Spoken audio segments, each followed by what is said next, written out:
یہ بات بہت مشکل ہوتی ہے کرنا. ایڈیشنل ڈائریکٹر جنرل FIA ابو بکر خدا بخش نام ہے اس کا, وہ اس وقت قادیانی ہے, آپ لوگوں کے اوپر اپوائنٹ ہوا ہوا ہے. اور یہ جو سائبر کرائم ونگ جتنا بھی ہوتا ہے اور اس طرح کے متعلقہ ونگز ہیں, یہ PTI کے دوست بیٹھے ہیں, آپ کے بھی میں گوش گزار کرنا چاہوں گا کہ اس پہ لازمی آپ نے ایکشن لینا ہے. ثبوت کے ساتھ میں لایا ہوں. ممتاز قادری شہید رحمت اللہ علیہ کے مزار سے تھوڑے سے فاصلے پہ قادیانیوں نے 33 کنال 7 مرلے پر مشتمل زمین خریدی ہے, جس پر وہ اسلام آباد میں اپنا مرکز بنائیں گے. سارے وہ ان کے جو ایگریمنٹ سائن ہوئے ہیں وہ اس میں ہیں, اور اس مرکز میں بیٹھ کے کیا پاکستان کی آئیڈیالوجی کے بارے میں بات کی جائے گی, کس طریقے سے وہ ہمارے تعلیمی نصاب پہ آ کے چیزیں امینڈ کرنے کی کوشش کریں گے. آج کی ہی آپ کی نیوز پیپرز کی کٹنگز میں ہے کہ article number 295C and 295A and 298 should be excluded from the Constitution of Pakistan. یہ امریکہ کی جو ریکویسٹ آپ لوگوں کے لیے, ریکویسٹ تو نہیں, وہ آرڈر ہے, اور ڈائریکٹلی اور انڈائریکٹلی اس آرڈر کو وہ اوبے کرنے کی پوری کوشش کریں گے. لہٰذا دس از دا رائٹ ٹائم کہ ہم اس پہ ایک اسٹرانگ نیریٹو دیں, کیونکہ یہ ہماری پلس چیک کی جا رہی ہے. اگر کسی کو اسرائیلی جھنڈا پکڑا کے بٹھا دیا جاتا ہے, وہ بھی پلس چیک کی جاتی ہے کہ پاکستانی عوام کا رد عمل کیا ہوگا. کوئی حلف نامے میں ترمیم ہوتی ہے تو وہ کوئی اتنی بڑی وہ سازش سے زیادہ آپ کی پلس چیک کی جاتی ہے, کیونکہ اگر آپ کی پلس چیک کرنے میں اگر کمی ہو گئی, آپ نے مؤثر جواب نہ دیا, تو وہ پورا قانون سرے سے خراب کر سکتے ہیں. لہٰذا اس پہ میں ریکویسٹ کروں گا, میرے ایمان کا تقاضا تھا کہ میں یہ چیز آپ کے سامنے لاؤں, کہ یہ چیز میں آپ سب کو PDF کی صورت میں دے بھی دوں گا, اور جتنے ان کے مین عہدے داران ہیں ان سب کا ڈیٹا بھی میں آپ لوگوں کو دے دوں گا. اس پہ آپ سب نے ہمارا ساتھ دینا ہے کہ یہ چیز اسلام آباد میں نہ بننے پائے. تو اللہ تعالیٰ دین اسلام اور وطن عزیز پاکستان کا حامی و ناصر ہو. پاکستان ہمیشہ زندہ باد. الصلاۃ والسلام علیکم یا رسول اللہ صلی اللہ تعالیٰ علیہ وآلہ وسلم. سارے نظریاتی لوگ ہیں اور ہم لوگ موقع تلاش کرتے ہیں کہ ٹاپک کوئی بھی ہو, ہم نے اپنے نظریے کو ڈیفینڈ کرنے کے لیے ایک مؤثر کردار ادا کرنا ہے. سب سے پہلے اور سب سے امپورٹنٹ بات جو ہے, تعلیم کے بجٹ پہ بھی بات ہوئی کہ اسے مزید بڑھانا چاہیے. تعلیم جو ہے, کوالٹی آف ایجوکیشن جو ہے وہ کیسی ہے, اسے مزید کس طریقے سے بہتر کیا جائے, اس پہ بھی بحث ہوئی. لیکن کون سی تعلیم دینی چاہیے, اس پہ آج نہ حکومتی ایوانوں میں بات ہو رہی ہے, نہ آپ کے پارلیمان میں بات ہو رہی ہے. انفارچونیٹلی پبلک میں بھی وہ بات نہیں ہو رہی. انڈائریکٹلی کچھ دوستوں نے اس پہ ذکر کیا. یکساں تعلیمی نظام پہ آپ کی جماعت نے بڑا پازیٹیو ایک رول پلے کیا تھا, لیکن تعلیمی نظام ہونا کیا چاہیے. ہمارے 6 7ویں کلاس کے بچے کو بتایا جاتا ہے, ہماری بچیوں کو بتایا جاتا ہے کہ سنڈریلا صاحبہ ماں باپ سے چھپ کے بوائے فرینڈ کے ساتھ بھاگ جاتی ہیں. تو اس کے ساتھ ہی میڈیا اسے آئیڈیلائز کرتے ہوئے قندیل بلوچ پہ باغی کے نام سے ایک ڈرامہ بنا دیتا ہے. تو قوم کی بیٹی کو ہم کیا بنا رہے ہیں, یہ ہم سب کے سامنے ہو گیا. دوسری بات, FSC آپ کی زندگی کا ٹرننگ پوائنٹ ہوتا ہے. ہم سارے اس فیز سے گزر کے آئے کہ کیتھرین صاحبہ انتقال فرما دیتی ہیں, انتقال ہو جاتا ہے ان کا, اور انہی کے عشق میں مسٹر چپ صاحب بھی جو ہے وہ وصال فرما لیتے ہیں, اور پورے 1 سال ایک ایسا لا حاصل مضمون پڑھا کے آپ کو ضائع کیا جاتا ہے. انگلش لٹریچر میں ہی کیا ایک ایسی کتاب انٹروڈیوس نہیں ہو سکتی جو محمد بن قاسم پہ لکھی گئی ہو. انگلش لٹریچر میں ہی کیا ایسی کوئی کتاب متعارف نہیں کی جا سکتی جو کہ سلطان نور الدین زنگی رحمت اللہ علیہ پہ لکھی ہو. آپ کے اسٹریٹجک ایسٹس کو کس طریقے سے پروٹیکٹ کیا جا سکتا ہے, آپ کے نظریاتی اساس کو کیسے پروٹیکٹ کیا جا سکتا ہے, یہ نور الدین زنگی سے بہتر آپ کو کوئی نہیں بتا سکتا. آپ کے ڈپلومیٹک افیئرس کو, اور اس کے ساتھ ساتھ آپ کے وہ چیزیں جو شاید آپ ایک دور میں سوچ رہے ہو کہ آپ اس کو کور اپ کر ہی نہیں سکتے, ان تمام نیریٹیوز کا کوئی کاؤنٹر نیریٹیو لا ہی نہیں سکتے, اس کے مناسبت سے سب سے بہترین اگر کوئی آپ کو گائیڈ کر سکتا ہے تو لٹریچر میں سلطان صلاح الدین ایوبی کا مضمون ایڈ کر کے آپ کو پتہ چل سکتا ہے کہ کہاں سے اٹھ کے بیت المقدس کو فتح کر کے آئے.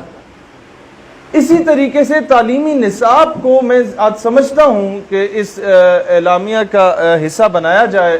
ہمارے بڑے بھائی ہیں, میں ان سے ریکویسٹ کروں گا کہ اس کو لازمی ایڈ اپ کیا جائے کہ جب تک تعلیمی نصاب تبدیل نہیں ہوگا ہم جو مرضی کر لیں، سب تعلیم جو ہے وہ فری ہو جائے بچوں کے لیے، وہ فتنے سے کم نہیں ہوگی، وہ ایک ناسور سے کم نہیں ہوگی ایسی تعلیم جو کہ آپ کے بچوں کو الہادیت کی طرف لے کے جا رہی ہے، ایتھزم کی طرف۔ لبرلزم تو بہت چھوٹی سی چیز ہے، تو کیڑے مکوڑے۔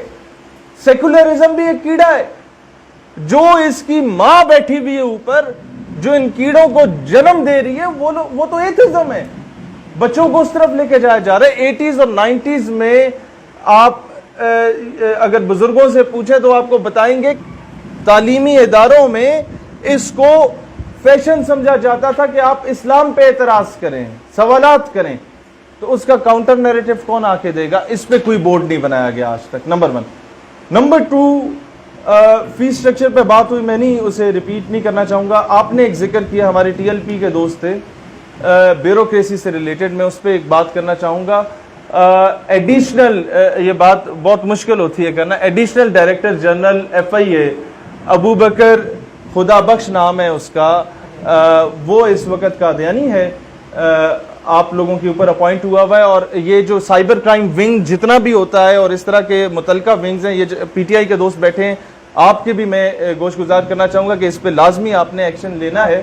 اس کی وجہ یہ ہے کہ پورا یہ شوکت عزیز صدیقی صاحب کا جو کیس تھا، جس میں انہوں نے گستاخ بلاگرز کو آن بورڈ لے کے ان کو سزا دینی تھی، اور کچھ عرصے کے بعد وہ بلاگرز غائب ہو گئے تھے ملک سے، وہ باہر جا چکے تھے، جس میں کئی ایسے نام ہیں، نام لوں گا تو ان کی اپنی پروموشن ہوگی اور اقوام متحدہ اور انہیں ریلیف دے گا، اس لیے نام نہیں لیتا میں۔ لہٰذا وہ کس طریقے سے ان کے ID کارڈ چینج ہوئے، کس طریقے سے ان کے پاسپورٹس کے نام چینج ہوئے، کیونکہ نام تو ECL میں تھے۔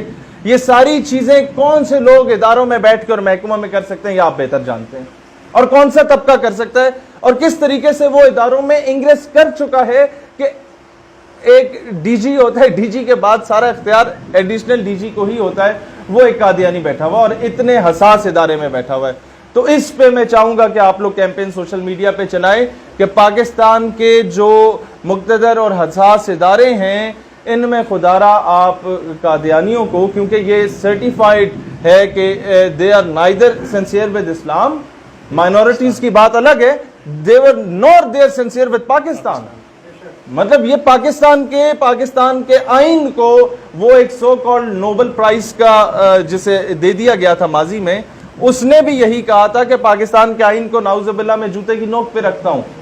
تو ایسا شخص اور ایسے شخص کے فالوورز، انہیں آپ کیا توقع کر سکتے ہیں کہ یہ پاکستان سے سنسیئر ہوں گے، جن کو پاکستان کا آئین ہی تسلیم نہیں کرتا کہ وہ مسلمان ہیں۔ اچھا، آگے میں عافیہ صدیقی صاحبہ کے ذکر ہوا، اس پہ میں تھوڑا سا بتانا چاہوں گا کہ یہ جیسے ہی ہمارا لاک ڈاؤن ختم ہوتا ہے، ہم نے کنٹری وائڈ جلسوں کا اعلان کیا تھا۔ 8 پوائنٹ ایجنڈا میں پہلا ایجنڈا جو تھا تعلیمی نصاب کے بعد، وہ ڈاکٹر عافیہ صدیقی کی رہائی کا ہی تھا، اور کراچی نشتر پار سے ہم لوگ وہ انشاءاللہ تعالی شروع کریں گے۔ ایک اور چیز جو سر آپ نے ذکر کیا پرائیویٹ سکولز کی جانب سے، مدارس کے بارے میں سب سے بڑا المیہ یہ ہے کہ جب چاہو انہیں دہشت گرد کہہ دو، جب چاہو ضرورت پڑے کل کو وہی مولانا صاحب کے گٹوں میں بیٹھو کہ مولانا صاحب اب جہاد کی بات کرو، اب دشمن سر پہ آ چکا ہے، تو ان کو یوز کرنا چھوڑیں۔ اب مدارس والے بھی سمجھدار ہو چکے ہیں، فاٹا والے بھی سمجھدار ہو چکے ہیں، لہٰذا ان کو استعمال نہ کیا جائے، ان کو ان کا احترام دیا جائے۔ جہاد کے لیے یہ آپ سے پہلے وہاں پہنچے ہوئے ہوں گے، وہ آپ کے کہنے کی ضرورت بھی نہیں ہوگی۔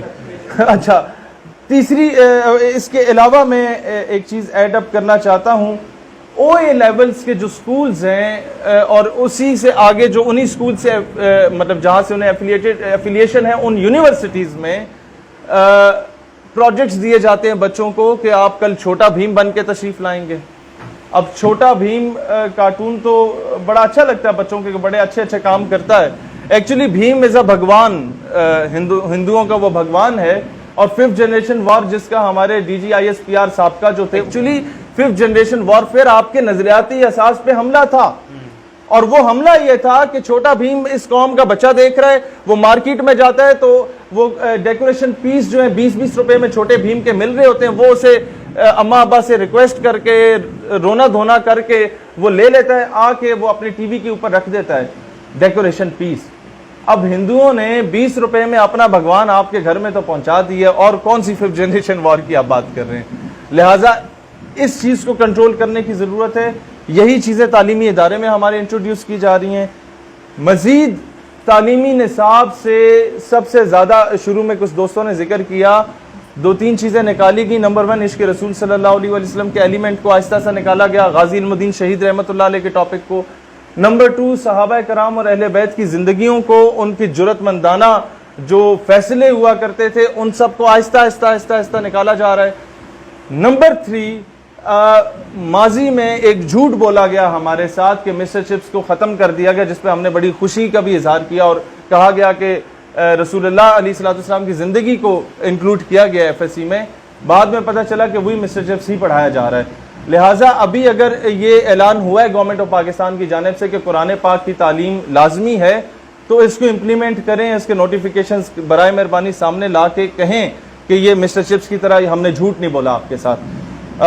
اس کے علاوہ جو ریسنٹلی 2-3 دن پہلے احتجاج ہم لوگوں نے کوئی اسٹیٹ یوتھ پارلیمنٹ نے 40 شہروں میں گلگت سے لے کے پشین تک اعلان کیا تھا, ایک ہی دن ہوا. اور میں ان تمام طلبہ تنظیموں کا بھی شکر گزار ہوں جنہوں نے ہمیں خود رابطہ کر کے کہا کہ ہم آپ کے ساتھ ہیں, شانہ بشانہ. اور ایم ایس او یہاں پر ہمارے ساتھ تھی, انجمن طلبہ اسلام اور اسٹیٹ یوتھ پارلیمنٹ نے مشترکہ احتجاج لاہور میں کیا.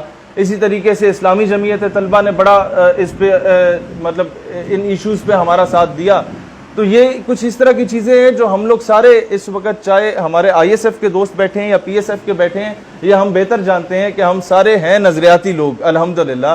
اور اس وقت سب سے بڑا المیہ جو میں اینڈ پہ بات کرنا چاہوں گا وہ یہ ہے کہ ہر پولیٹیکل پارٹی میں لبرل لابی ہے وہ سٹرونگ ہے, اور جو نظریاتی لابی ہے وہ ویک ہو چکی ہے.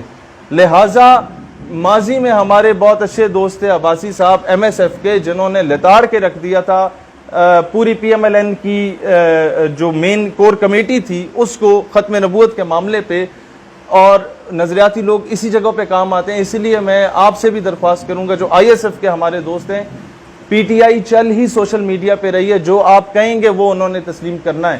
لہٰذا نظریاتی ایسپیکٹ سے جب تک آپ ایک سٹرونگ سٹینڈ نہیں لیں گے, خان صاحب کی سنسیریٹی پہ یا آنیسٹی پہ شاید مجھے اتنا شک نہ ہو, لیکن ان کے ساتھ جو سائیکو فرینڈس ہیں اور وزراء, ان پہ شاید آپ کو مجھ سے زیادہ شک ہو. ایسے لوگوں سے جب تک چھٹکارا نہیں پاتے, پاکستان حقیقی معنوں میں ریاست مدینہ نہیں بن